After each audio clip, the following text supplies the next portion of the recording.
Welcome everybody, thank you for coming out. Thank you for being patient. My name is Trent Ferris, I'm the Public Information Officer for the York County Sheriff's Office. Today we have a few details to release about the investigation from Saturday's shooting on Dunlap Roddey Road, 985 Dunlap Roddey Road. There will be a chance to ask questions, but at this point I'm going to be limited on the answers I'll be able to give you. But real quick, I want to just give you what we can tell you today. As you know, on Sunday, July 5th, 2015, at approximately 5:40 p.m., the York County Sheriff's Office responded to a 911 call at 985 Dunlap Roddey Road in Rock Hill. When deputies arrived, they found 4 victims in the home, at this home, suffering from gunshot wounds, deceased. At this point in the investigation, it is believed that Randy Eugene Moore shot and killed Anna Hubbard Moore, Jason Lockamy, and Laura Catherine Young, and then took his own life. Sheriff Bruce Bryant and everyone at the York County Sheriff's Office is saddened about this tragedy.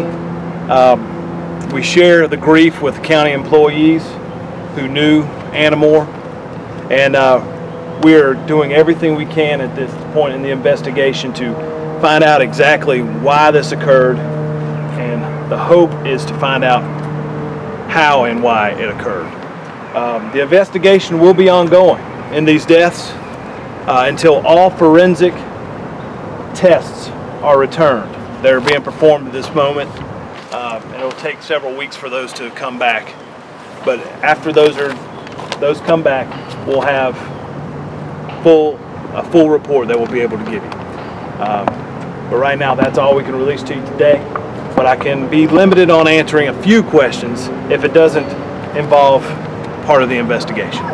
So as far as we know, any history of the police having gone out there before, any type of record of anything that he would...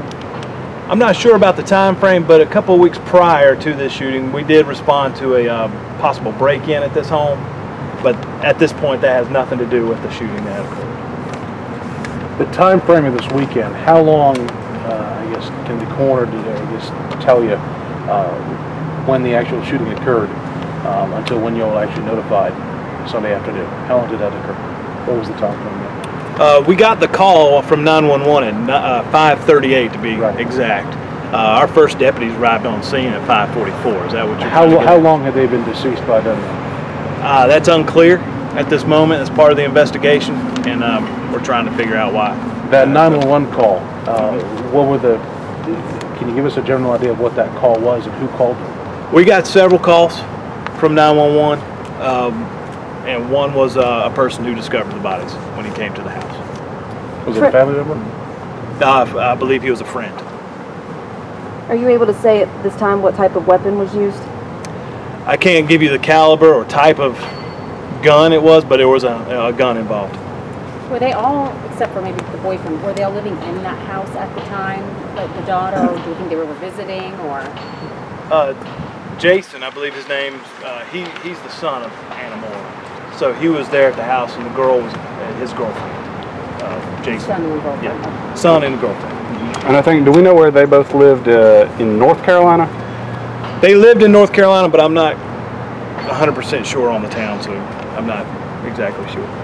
But they were living in North Carolina somewhere. I'm not sure what town. I know you said on Sunday we believe the shooting happened the same day the bodies were discovered. Are we still sure of the time frame there?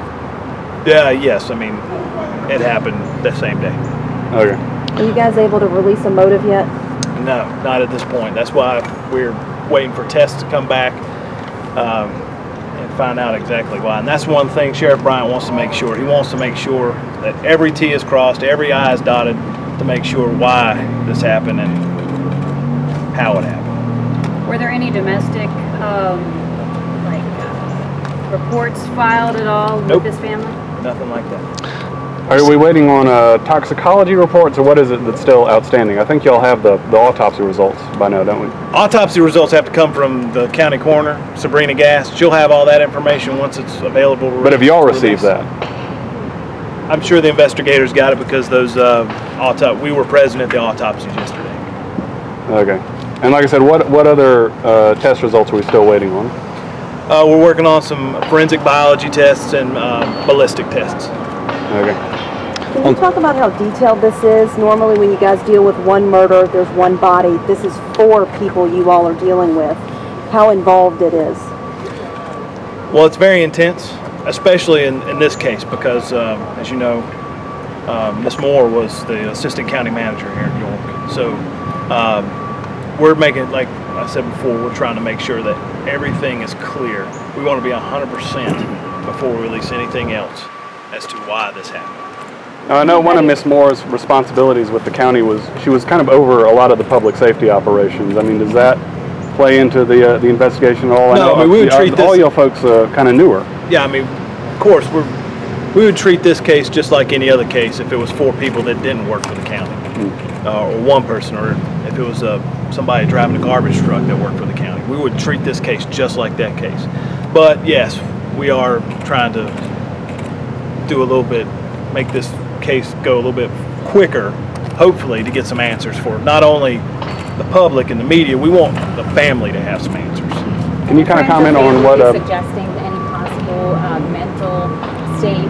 Has been anything that they're saying? Maybe marital problems, mental state, nothing, any signs? No, ma'am, not that we can are aware of or we can release at this time. Can you kind of comment on SLED's role in the investigation and what kind of assistance they're providing? SLED was brought in to just assist. We're the lead investigators. SLED was just here to lend a hand. Randy Moore had several convictions on his record. Are investigators aware of any that precluded him from owning a firearm? None that I'm aware of. I believe his records go back to, as from what I saw, the early 1990s. Yeah. But nothing that we know of that would have be to that point where he shouldn't have owned a firearm. Okay. That we know of as of right now. They're still married. They were married. Yes, ma'am. Did they both live at the residence there? Yes, I believe they just moved into the home a couple of months prior. Okay. On Sunday, it wasn't really clear. You said there were people found inside and outside of the home. Can you give us an idea who was found or how many people were found inside, how many were outside? I don't want to get into that yet, but I will tell you that 2 people were found inside the home and 2 people were found outside the home. I know some reports were saying that 1 person was found outside, everybody else was inside. We do know that I can release it. There was 2 people inside the home and 2 people outside the home. Okay. One more question. Were there signs of 2 more seeming questions. struggle, defense, or what does it seem? That's like part of the it was just a investigation. cold, I like, can't get massacre? into it. I can't get in. That's part of the answers we're trying to uncover. Last question. Do you guys have any witnesses to this crime at all? Other than the person who called 911, neighbors reported to us that they thought they heard firecrackers at the time, but being the day after 4th of July, that's not uncommon. Would those calls have come in overnight or earlier in the day, or what time were they thinking they heard firecrackers? Well, when we talked to the people next door, that's what they told us.